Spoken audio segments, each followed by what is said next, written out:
the Lieutenant Governor brought up something which is, I think, on all of our minds. The prosperity in North Dakota right now is unprecedented. Not simply unprecedented for us, but unprecedented just about for anywhere. It's an incredible thing to see the growth of our communities.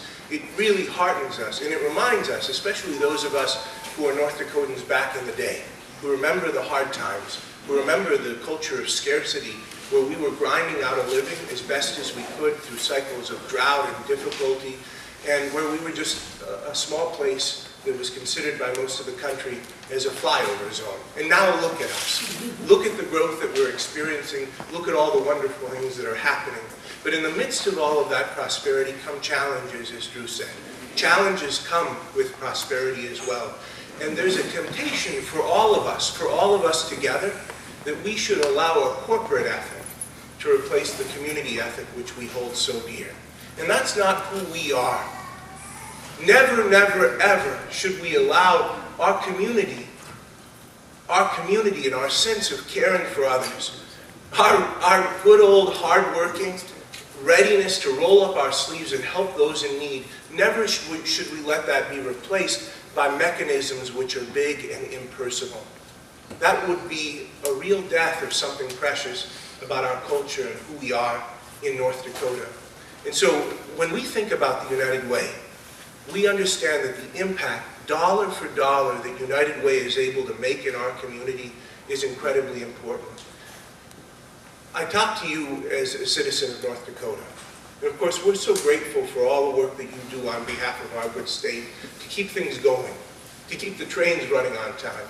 And we're grateful. But you know as well as anybody that government and the workings of government can never ever really replace charity, which touches people in a very different way and has a power to transform lives. I think sometimes about that famous commencement address that Mother Teresa gave at Harvard University, where she told the graduates about how when she brought her sisters here to this country, a lot of people responded very cynically and said, "What are you doing here, you and your nuns?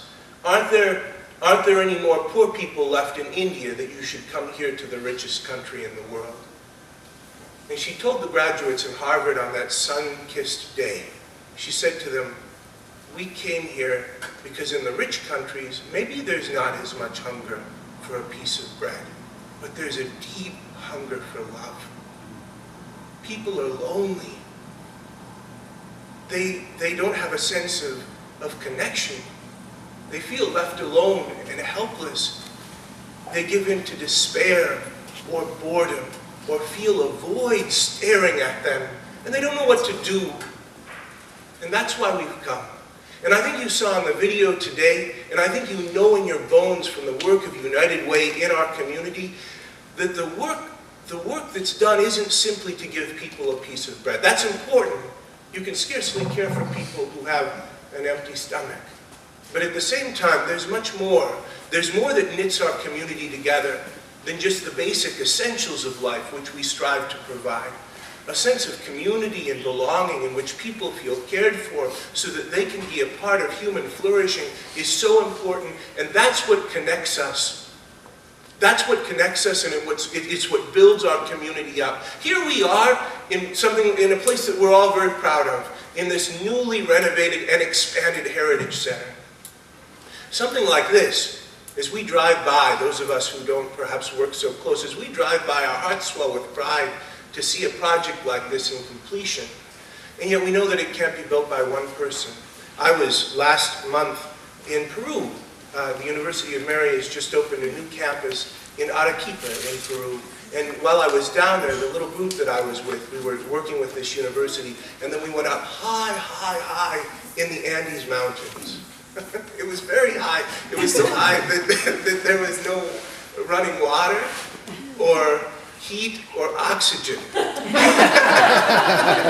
that's really kind of difficult, even for a farm kid. I mean, they said to me, "Here, Father, drink this tea.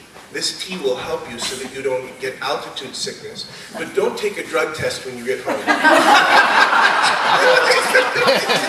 was really something. in the midst of all of our travels, we came to Cusco, which was the ancient Incan capital, and then went up to Machu Picchu, which is one of the great World Heritage Sites.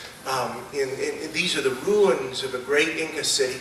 And we walked through them, and it was an amazing thing because these were undiscovered until last century. And you walked through and you saw the monumentous achievements of this civilization.